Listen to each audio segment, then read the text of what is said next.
सभी भक्तजनों को प्यार भरी राधे राधे। आपका अपना चैनल हमारी संस्कृति में आप सभी का अभिनंदन है। आज हम योगिनी एकादशी व्रत की कथा, महत्व और पूजा विधि जानेंगे। इस वर्ष योगिनी एकादशी आज यानी 21 और 22 जून को मनाई जा रही है। इस योगिनी एकादशी व्रत करने के फायदे क्या हैं, साथ ही इसकी पूजा विधि और इसकी पौराणिक कथा के बारे में जानते हैं। हिंदू धर्म में एकादशी व्रत का विशेष महत्व है और सभी एकादशियों में योगिनी एकादशी का अपना एक खास स्थान है। यह पवित्र तिथि भगवान विष्णु को समर्पित है और आषाढ़ मास के कृष्ण पक्ष में आती है। इस साल 21 और 22 जून 2025 को यह पावन योगिनी एकादशी मनाई जा रही है। यह व्रत सिर्फ धार्मिक अनुष्ठान नहीं बल्कि जीवन में सकारात्मक बदलाव लाने का एक शक्तिशाली माध्यम माना जाता है। मान्यता है कि योगिनी एकादशी का व्रत रखने से व्यक्ति के समस्त पापों का नाश होता है, उसे स्वास्थ्य लाभ मिलता है और घर में सुख समृद्धि का वास होता है। यह एकादशी न केवल आध्यात्मिक शांति प्रदान करती है बल्कि जीवन को शुद्ध और पवित्र बनाने में भी सहायक है। इस एकादशी व्रत में इसके करने के क्या फायदे हैं, साथ ही इसकी पूजा विधि और इसकी पौराणिक कथा भी जानते हैं। पद्म पुराण और स्कंद पुराण के अनुसार योगिनी एकादशी का व्रत 88,000 ब्राह्मणों को भोजन कराने के समान पुण्य देता है। यह व्रत पापों का नाश करता है, विशेष रूप से पूर्व जन्मों में पापों से मुक्ति दिलाता है। यह कुष्ठ रोग और अन्य शारीरिक व्याधियों से राहत देता है। मान्यता है कि इस व्रत से मानसिक शांति, सुख समृद्धि और मोक्ष की प्राप्ति होती है। यह व्रत गृह कलह को दूर करता है और धन की नई मार्ग खोलता है। योगिनी एकादशी के दिन पूजा विधि का पालन श्रद्धा और भक्ति के साथ करना चाहिए। प्रातःकाल ब्रह्म मुहूर्त में उठकर स्नान करें और स्वच्छ पीले वस्त्र पहने। पूजा स्थल को गंगाजल से पवित्र कर लकड़ी की चौकी पर पीला वस्त्र बिछाएं।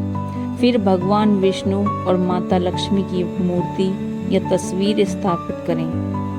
पूजा सामग्री के रूप में पीले फूल, तुलसी पत्र, पंचामृत, मिठाई, चंदन, अक्षत, धूप, दीप और फल अर्पित करें। इसके बाद ओम नमो भगवते वासुदेवाय मंत्र की 108 बार माला जपें और विष्णु सहस्त्रनाम या विष्णु चालीसा का पाठ करें। योगिनी एकादशी की कथा पढ़ें या सुनें और रात्रि में भगवान के भजन कीर्तन के साथ जागरण करें। द्वादशी तिथि पर ब्राह्मणों को दान देकर व्रत का पारण करें और फलाहार या सात्विक भोजन ग्रहण करें। योगिनी एकादशी व्रत कथा।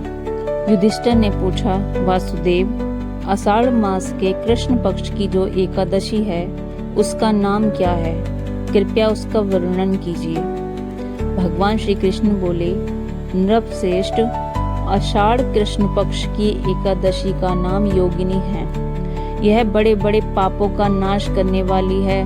संसार सागर में डूबे हुए प्राणियों के लिए यह सनातन नौका के समान है। तीनों लोकों में यह सारभूत व्रत है। अलकापुरी में राजाधिराज कुबेर रहते थे। वे सदा भगवान शिव की भक्ति से तत्पर रहने वाले हैं। उनके हेमाली नाम का एक यक्ष सेवक था जो पूजा के लिए फूल लाया करता था। हेमाली की पत्नी बड़ी सुंदरी थी, उसका नाम विशालाक्षी था। वह यक्ष कामपास के में आबद्ध होकर सदा अपनी पत्नी में आसक्त रहता था। एक दिन की बात है, हेममाली मानसरोवर से फूल लाकर अपने घर में ही ठहर गया और पली के प्रेम का रसवादन करने लगा। कुबेर के भवन में ना जा सका।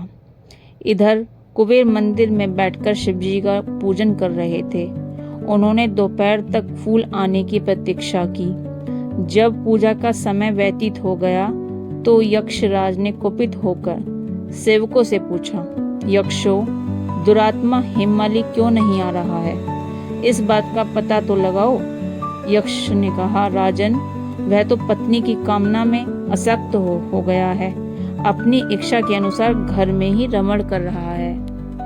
कुबेर ने तुरंत ही अपने सेवकों को भेजकर उस हेममाली को अपने समक्ष बुलवाया। हेममाली भय से आकुल होकर तुरंत ही कुबेर महाराज के सामने उपस्थित हो गया। उसे देखकर कुबेर की आंखें क्रोध से लाल हो गईं। वे बोले, ओ पापी, ओ दुष्ट, ओ दुराचारी, तूने भगवान की अवहेलना की है। अतः कोढ़ से युक्त हो और अपनी उस प्रतिमा से युक्त होकर इस स्थान से भ्रष्ट होकर अन्यत्र चला जा। कुबेर के ऐसा कहने पर वह उस स्थान से नीचे गिर गया। उस समय उसके हृदय में महान दुख हो रहा था। कोढ़ों से सारा शरीर पीड़ित था, परंतु शिव पूजा के प्रभाव से उसकी शरण शक्ति लुप्त नहीं हुई।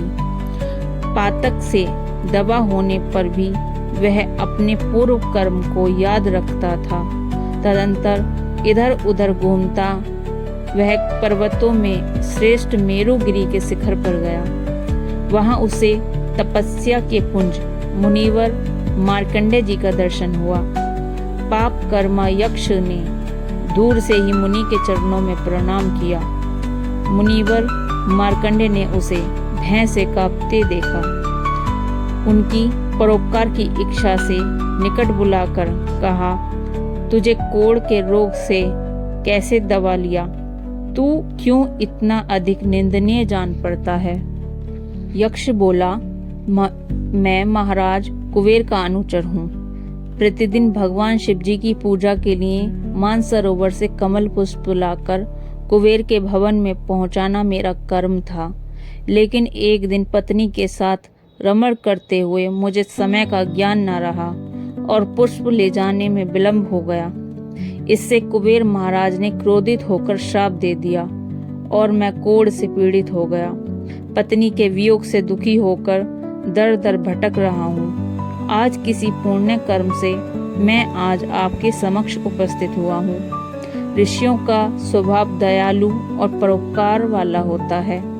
सो हे महात्मन, आप ही मुझ अभागे को कर्तव्य का बोध कराते हुए पाप से मुक्ति का कोई उपाय बताइए। मार्कंडेय जी ने कहा, तुमने यह सच्ची बात कही है, असत्य भाषण नहीं किया, इसलिए मैं तुम्हें कल्याणप्रद व्रत का उपदेश करता हूँ। तुम आषाढ़ के कृष्ण पक्ष की योगिनी एकादशी का व्रत करो। इस व्रत के पुण्य से तुम्हारी कोढ़ निश्चय ही दूर हो जाएगी। भगवान श्री कृष्ण कहते हैं, ऋषि के ऐसे वचन सुनकर हेममाली दंड की भांति मुनि के चरणों में पड़ गया। मुनि ने उसे उठाया। उससे उसको बड़ा हर्ष हुआ। मार्कंडेय जी के उपदेश से उसने योगिनी एकादशी का व्रत किया, जिससे उसके शरीर की कोढ़ दूर हो गई। मुनि के कथा अनुसार उस उत्तम व्रत का अनुष्ठान करने पर वह हेममाली पूर्ण सुखी हो गया।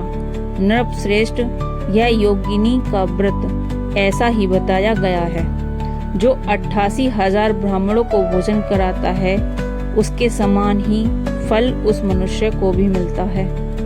जो योगिनी एकादशी का व्रत करता है, योगिनी महान पापों को शांत करने वाली और महान पुण्य फल देने वाली है। इसके पढ़ने और सुनने से मनुष्य सब पापों से मुक्त हो जाता है। बोलिए लक्ष्मी नारायण भगवान की जय। योगिनी एकादशी की जय। जय जय श्री राधे। आप अपने इस चैनल को लाइक, शेयर, सब्सक्राइब जरूर करें। अगर आपको कथा पसंद आई तो लाइक करके कमेंट में राधे राधे जरूर लिखिए। जय जय श्री राधे।